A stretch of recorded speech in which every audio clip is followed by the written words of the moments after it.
Сайн оо мөнгөч байна. Өнөөдрийн хичээлээрээ энэ постерыг хийх болно. За өнөөдрийн сурах зүйл нь болохоор дуэтон буюу хоёр өнгөний нийлбэрээр дамжуулаад хэрхэн ийм постер дизайныг хийх вэ? Та бүхэнд аргачлалыг зааж болно. Дуэтон нь болохоор анх 19-р зууны дунд үеэс хүмүүс танигдж ирсэн юм байна. За тэгээд 1950-ад оноос 60 оны туршаас хүмүүст их мэдэгдэж байгаа. Хамгийн сүүлд болохоор 2010 онд Spotify гэдэг дэлхийд дээрх нэг номерын дуу сонсдог аппликейшн байгаа шүү дээ. Тэгээд Spotify маань дуэтон дизайныг маш олон хийгээд хүмүүст ийм дизайн дуэтон гэдэг нь ийм дизайныг хэлдэм байна. Ингэж постэр хийж болдго юм байна гэдгийг хүмүүст таниулаад хүмүүс болохоор маш олон өргөнөөр энэ дуэтоноор дамжуулаад маш олон төрлийн постэр дизайныг хийж ирж байгаа юм байна. За өнөөдөр та бүхэнд хэрхэн хийх аргачлалыг зааж өгье. Та бүхэн болохоор цаашдаа энэ дуэтон гэдэг ийм нэршлиг зээжэлж аваад иймэрхүү постерыг дараа нь бас дуэтоноор хийж ил даа гэдэг ч юм уу шууд тэгж санаанд нь буучрах хэмжээнд та бүхэнд би зааж өгье. За технологи болохоор маш олон ингээ хөгжөөд явж байгаа. За тэр хүчлэн бүгдээрээ суралцаад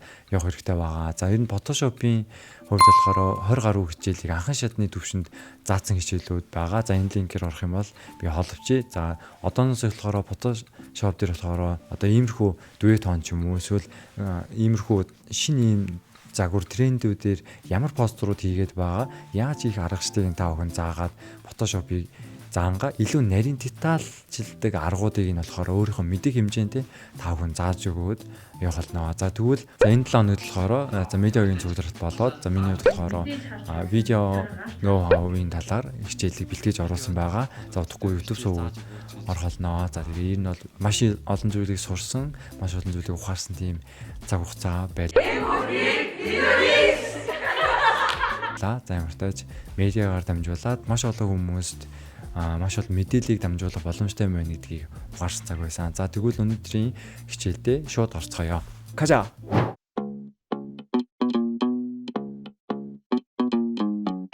Доор description хэсэг бас comment хэсэгт болохоор өнөөдрийн хичээлийн файлууд байгаа. За татаж аваад ямартаж Photoshop эхний удаадаа нэг үзчихээд дараа нь болохоор бүгдээрээ Photoshop-а нээж агаад дуурайлгаад дагаад ямартай шийгээд үзээсэй гэж хүсэж байна. За тэгээд өнөөдрийн хичээлийг үзчихээ заавал өөрсдөө нэг дуэтон өнгө ашиглаад заавал нэг постерийг хийж үзээрэй. За тэгжиж та бүхний туршлага илүүхээр нэмэгдэх болно. Хичээл үзээд онлайн хичээл үзээд байхаас илүү практик дээр хийх юм бол илүү хүнд үлддэг үстэй. За ямар тааж тэгвэл өнөөдөр дуэтон гэж постер дизайнуудыг ямар хөө дизайнууд байгаа юм гэдгийг сурсны дараа за тэгвэл Photoshop дээр хэрхэн хийх талаар хамтдаа сурцгаая. За тэгвэл бүгдээрээ шууд үргэлжлүүлээд хичээлд орцгоё. За бүгдээрээ Pinterest-ээс хамгийн түрүүлээд дуэтон гэд хайх юм бол дуэтонтой холбогдлолтой маш олон дизайнууд постерууд болохоор гарч ирнэ. За та бүхэн нэр нь анзарч байна уу? Дуэтон гэдэг нэр нь ямар хуу төрлийн дизайныг хилээд байгаа гэр нь анзарч байна уу? Энэ эднэрийг хэлж байгаа байхгүй юу? Эднэр бүгдээрээ дуэтоноор дамжуулаад хийсэн постерууд байгаа. За эднэрийг харах юм бол ер нь бол хоёр өнгөийг нийлүүлээд хооронд нь одоо multi-wave ч юм уу ямар тааж блендийг өгөөд ингэж хооронд нь холих юм бол иймэрхүү өнгөнүүд гарч ирдэг байгаа. За энэ хүмүүс одоо яаж сэтгэн бодсныг та бүхэн ингээд дуэтон дизайн гэж хайж агаад баг ингээ постеруудыг ихний ээлжийг харж байгаа. Тэгэх юм бол маш олон ингээ санаанууд та бүхэнд орж байгаа. За англиар бол ингэж бичдэг байгаа. За миний хувьд болохоор ер нь солонгосоор хөвчлэн ингээ хайждаг. За солонгосоор ч гэсэн та бүхэнийг энийг хуулж аваад бичээд үзээрэй. За харах юм бол дуэтон дизайн солонгос ч гэсэн ингээд маш олон байдлаар постеруудыг хийсэн байна. Энэ бол бүх байгууллагууд ер нь ингээд ашигласан байгаа. За ер нь иймэрхүү. Одоо энэ иймэрхүү хэмжээний харагдаж байгаа бүхий л одоо өнгөнүүд болохоор дуэтоноор дамжуулаад постэр хийсэн байна. За анх одоо яаж алдартай бэ гэхээр энэ дуэтоныг болохоор 2010 оноос хойш энэ Spotify болохоор энэ загвар хийж ирсэн байгаа. За Spotify гэдэг нь болохоор за энэ дууны аппликейшн байгаа. За дэлхийд дээр маш олон хүмүүс одоо сонсож одоо ашигладаг шүү дээ. Тэгээд одоо эднэр цомог ч юм уу альбом ч юм уу одоо энэ зургнуудыг ингэж гаргахтаа болохоор энэ Spotify дээр анх энэ дуэтон гэдэг дизайныг ер нь хүмүүс таниулсан юм байлээ. За тэгээ харах юм бол бүгд одоо дуучныгаа цомгийг ч юм уу дандаа дуэтоноор дамжуулаад ингээд постэр дизайн ингээ хийцэн байгаа. За тэгээд хүмүүс болохоор эндээс их санаа аваад сүүлийн үед Энэ бол маш их ашиглагдаж байгаа. За цаастаа ч гэсэн дүйе тооноор дамжуулаад маш их ингээд дизайн постэр хийх баха гэж бодож байна. За Spotify-ыг та арай одоо хүртэл мэдэхгүй юм биш үү? Энэ нь болохоор дуу сонсдог аппликейшн байгаа. За Монголд 3 илүү 4 жилийн өмнө энэ нь бол орж ирээд удаагүй байгаа. За гэхдээ давуу тал нь болохоор одоо Америкт ч юм уу өөр хөгжингөө орнууд сонсож байгаагаас илүү Монгол улсууд илүү хямдхан төлбөртөөр сарын турш аваад хэрэглэх боломжтой байгаа. За Spotify-аар илүү нарийн мэдээллийг би энэ линк холбочих. За тэр линкээр орох юм бол би Spotify-ыг хэрхэн ашигладаг, яагаад давуу талтай вэ гэдгийг оруулсан байгаа. За дизайнер хүмүүс ч юм уу ямар ч технологийн салбарын хүмүүс заавал Spotify-ыг ашиглаад дуугаа сонсдог байвал гоё юм болов уу гэж бодсон. Ямар ч тач дэвшилдэж штэ тэ зүгээр. За тэгээд ямар ч тач энэ чиний холбочих та хүн нэг сонирхоод үзээрэй. За хичээлдээ оръё. За өнөөдрийн дуэт оноор дамжуулаад болохоор ийм постэр хийсэн байгааг та хүн харж байна. За энэ нэг залуугийн зургийг оруулж ирж янзлаад дуэт оноор болохоор иймэрхүү постерийг өнөөдөр хамтдаа хийж зурх болно. За эхний чинь болохоор интернетээс бүрээ pixel.com гэж хайх юм бол энэ чинь фотос, видеос буюу үнгүү аваад ашиглах боломжтой зургийн сайт байгаа. За би линкийн доор нь холбочих. За энэ чинээс portrait гэж хайх юм бол энэ хүмүүсийн одоо ийм зургуудыг татаж аваад ашиглах боломжтой байгаа. За миний хувьд болохоор доошлуулж хагаад за энэ creating хийлгээ хүний оруулсан энэ зургийг болохоор татаж аваад ашигласан байгаа. За та хүн ч гэсэн өөрийнхөө дуртай зургийг аваад татаж ашиглаарай. За эхний ээлжинд бүгдээрээ татсан зураг оруулж ирэх буюу ер нь ямар постэр хийхдээ энэ бол хамгийн ихэнд болохоор сайз маш их чухал. За постэр хийгээд болохоор хамгийн чухал нь ер нь сайз гэсэн юу гэсэн үгээр та энэ постерыг сторид оруулах юм уу, инстаграмд оруулах юм уу, A3-аар хэвлэж тавих юм уу, ер нь бол хаана гарах юм, эсвэл wide full HD-гээр эсвэл PPT-нээр ашиглах юм уу гэдэг ч юм уу, хаана эхлэж хийх вэ, сайзаа ихтэй тодорхойлоод дараа нь постероо хийж эхлэх хэрэгтэй. Миний 90-20-нд байгаа хүмүүсийн хувьд сүүлийн үед болохоор постерийнхоо сайзыг тодорхой болгоогүй хийснээс болоод хоёр хажууд болоод байгаа байхгүй. Тийм учраас та хүн заавал постерийнхоо сайзыг тодорхойлсныхаа дагаа хуудас нээсний дараа постер дизайныхаа зүйлсийг оруулж ирээд хийгээд яваасаа гэж хүсэж байна. За тэгвэл постэр хамтдаа хий. За би болохоор зураг татсан байгаа. За татсан зураг болохоор би яг зургийнхын хэмжээтэй болохоор шууд оруулаад ирье. За шууд Photoshop руугаа жирж оруулах юм бол яг зургийн сайзаараа болохоор постэр маань шууд ингээд шууд layer нээгдээд шинээр layer нээгддэг байгаа. Эсвэл та хүн Ctrl N үсийг дарах юм бол шинээр new document гэж гарч ирээд A4 юм уу ингээд дуртай өөрийнхөө сайзыг сонгоод энэ preset-үүдийг ашиглаж агаад шууд сонгоод построо сайзаа өгөөд шууд эхлүүлвэл болно.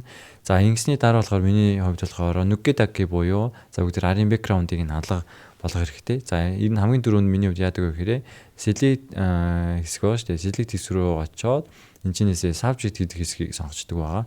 Энэ main subject-ийг шууд сонгочдөг. За сонгосны дараа болохоор энэ чинээ харагдаж байгаа quick байгаа шүү дээ. Энэ quick selection tool ч юм уу. Энэ selection tool дээр дарчих юм бол энэ чинээ юу гарч идэг вэ гэхээр одоо select subject эсвэл select mask гэж байгаа. За та хүн заавал энэ select руу орохгүйгээр за Ctrl D-гээ delete хийчихье. За энэ зураг байх юм бол эхний энэ түүлийг сонгосны дараа болохоор бүгдээрээ select subject-ийг дарах юм бол муу ялгаагүй ижилхэн subject-ийг сонгоцдог байгаа. За түүний дараа болохоор энэ чинь харагдаж байгаа select mask-ийг дарна. За тэгэх юм бол энэ чинь ийм түүлүүдтэй хэсэг рүү шилжиж орох байгаа. За түүний дараа би яагаад ийш орж байгаа вэ гэхээр харах юм бол одоо ингээд илүү дутуу яг зөв ингээ авагдсан байна уугүй юу гэдгийг ингээ нарийн харж болно. За ихтэй энэ бол 100% яг гоё авдаггүй байгаа. За одоо өсний энэ хэсэг ч юм уу дутуу ингээд авцсан тохиолдлууд их байдаг. За энэ үед болохоор бүгдээрээ миний хувьд эхний ээлжинд үсийг янзлах хэрэгтэй болохоор select энэ mask руу орсныхоо дараа энэ үүний хоёр дахь төлөөр нь шууд бүгдээрээ brush-ийг ингээ томруулж агаад ингээд жоо ингээ зураад за тэгээ үсийг нь оруулж болдог байхгүй юу. Гэтэ автомат горим дээр нь болохоор энэ харж байгаа та хүн энэ refine hair гэж байгаас одоо шууд үсийг нь болохоор select гэдэг юм түүл байгаа. За энэ болохоор 2021 гэлөө ямарч сүүл гарч ирсэн.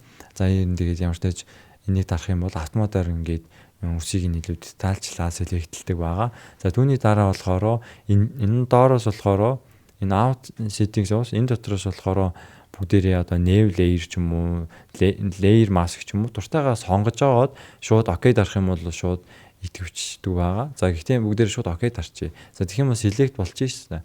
За тэгээ илүү дутуу ингээд зөв ингээд яг дотор нь орсон ч юм уу яг гоё тайрагдаагүй хэсэг байх юм бол миний хувьд яадаг вэ гэхээр за энэжинээс болохоор энэ lasso tool байгаа. Lasso tool-ыг сонгосныхоо дараа энэ уг нь сонгосныхоо дараа за бүгдээр энэжиний энэ нэг хэсэг байсан. За энэ юу?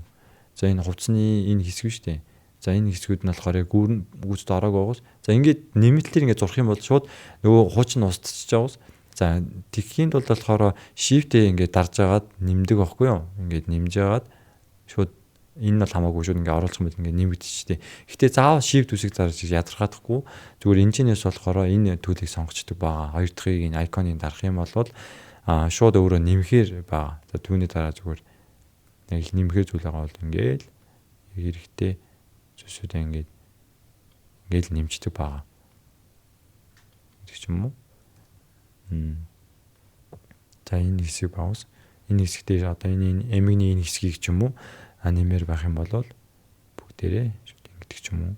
За энэ нэмэрхүү байдлаар select хийдэг байгаа. За түүний дараа болохоор шууд Ctrl G keyboard-наас өгөх юм бол энэний шууд main background нь үлдээд энэ зургийг шууд цоолчж байгаас. За ийм олон арга байгаа л да. За миний хувьд болохоор ер нь бол ингэдэггүй байгаа. Яадаг вэ гэхээр select хийсэн байх үе дараа болохоор шууд энэчнээсээ болохоор та бүхэн харж байна уу?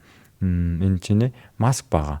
Энэ mask төлийг дарчих юм бол шууд mask хэлчихдэг байгаа. За энэ ямар давуу талтай вэ гэхээр ингээд хийгээ явж явах юм бол дараа нь дахиад нэг засахаар юм болчих штэ. Тэгэх юм бол энэ mask руу явж ороод явж орсныхоо дараа энэ хар цагаан өнгө дээр нь та өмнөх хичээлээр заасан шүү дээ.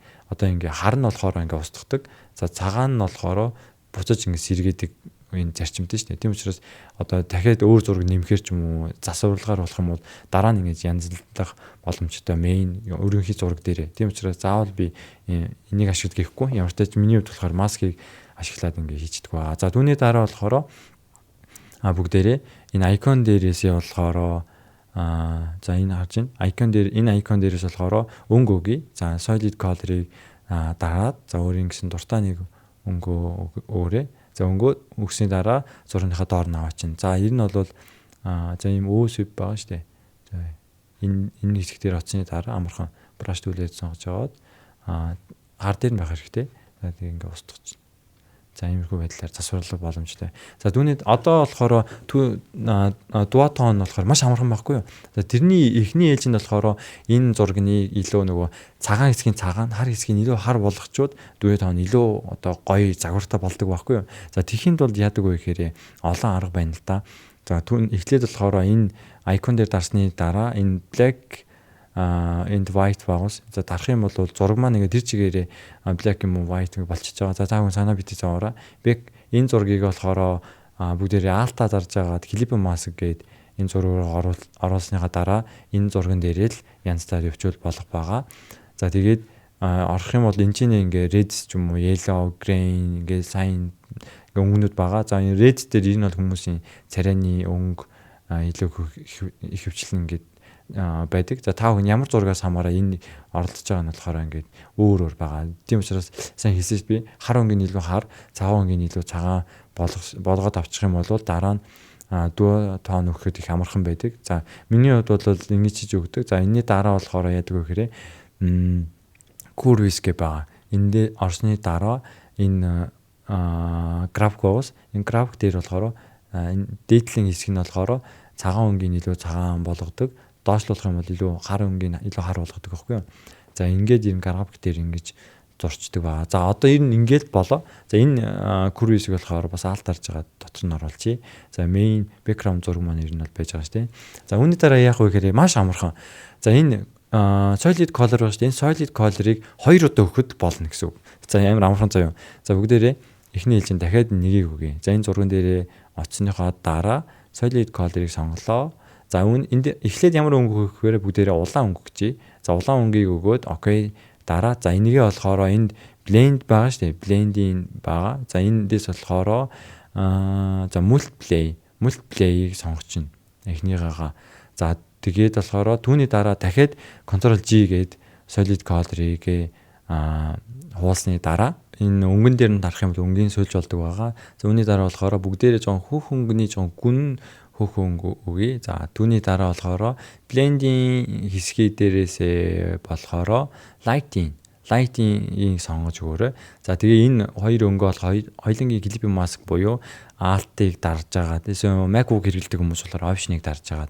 За энэ болохгүй байна гэж байхгүй л ахaltaа. Гэхдээ mouse хоёроо дарах юм бол энэ чинь Great Clipping Mask гэж байгаа. За Great Clipping Mask-ыг дараад за дараачийн зургийг ч гэсэн Great Clipping Mask хийсний дараа. За ер нь бол ингээд Duotone гэдэг хоёр өнгөний дизайныг иймэрхүү маягаар хийдэг байгаа. За түүний дараа болохоор бүгдээрээ улаан өнгийн биш. Энэ хөөх өнгийг дарсны дараа өнгийг ингээд өөрчлөөд үзээрэй.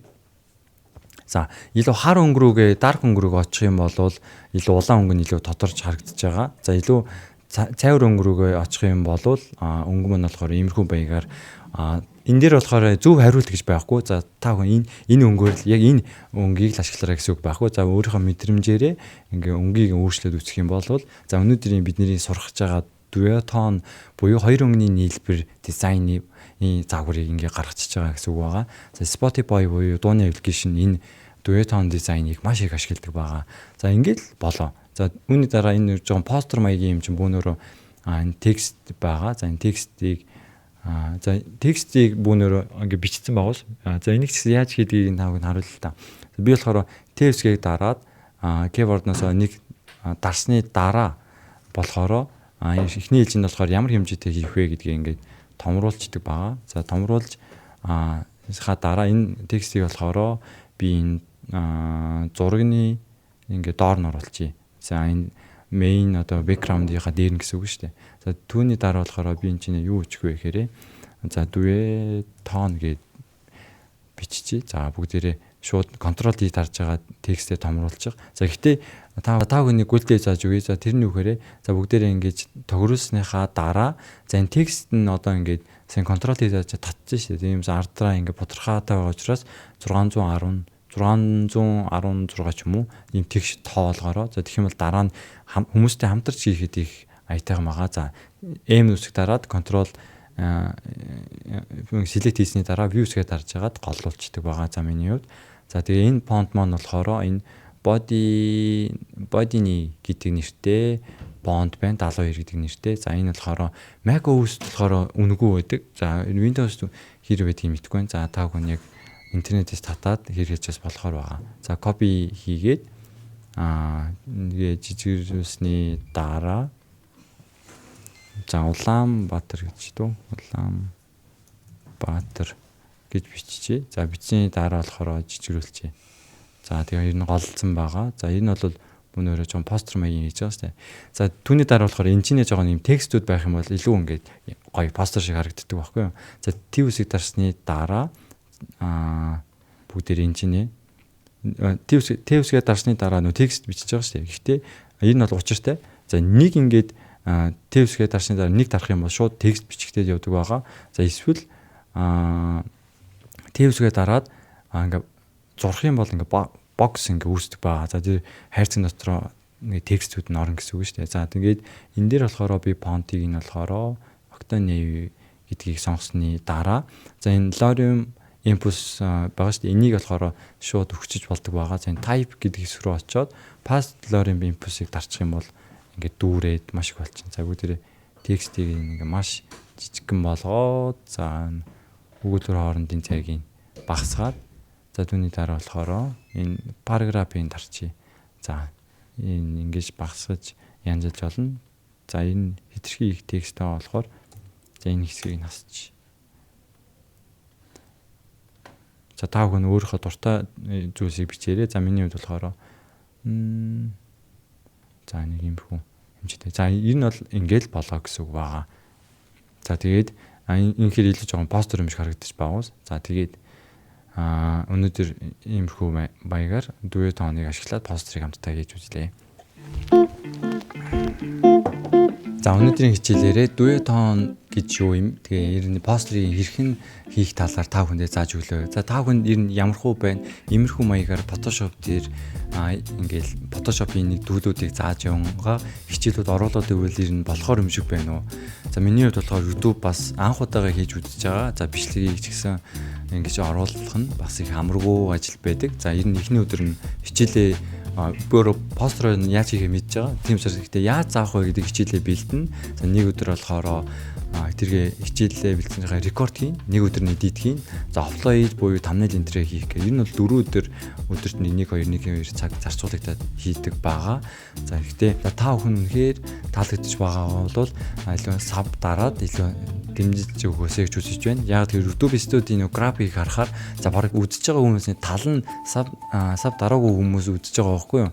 За тэгэхдээ за миний хувьд болохоор нэг эхлээд удаагүй байгаа учраас за энэ жоохон ингээд хийж байгаа шантрах магадлал өндөр гэсэн үг байгаа. За та бүхэн комент ивчээд лайк хийх дараад их дэмжиж өгөх юм бол миний хувьд болохоор та бүхэнд илүү их хичээлийг, илүү контентийг бэлтгэж оруулах боломж нь бүрдэн гэсэн үг байгаа. За та бүхэн Монголд иймэрхүү контент илүү их дэлгэрээсэй гэж хүсэж байгаа бол өөрийнхөө чадах хэмжээнд бас хичээл зүтгэлээ гаргах хэрэгтэй. За миний хувьд өөрөөсөө гарах хэмжээндээ ямар ч тааж хичээл зүтгэлээ гаргаж байна. За таны хувьд технологийн салбарт үнэхээр хөв нэмрээ оруулъя. 10 жилийн хүүхдүүд, оюутнууд шинээр Photoshop сурж байгаа ч юм уу, Adobe програм сурж байгаа хүмүүст ийм контент үнэхээр хэрэгтэй гэх юм бол та бүхэн эргэн тойронд байгаа хүмүүстээ санал болгоод энийг сургаараа гэх хичээлүүдийг плейлистэнд оруулсан байгаа шүү дээ. Тэр ганц линкийг нь явуулдаг ч юм уу. Тиймэрхүү байдлаар дэмжиж өгвөл бас гоё юм шиг байна. За тэгвэл дараагийн хичээлээрээ эргээд бас илүү үр дүнтэй гоё зүйлийг бэлдээд эргээд уулзцаая. За тэгвэл дараагийн хичээлээрээ уулзцаая. Аньян. Таамаг бүжа.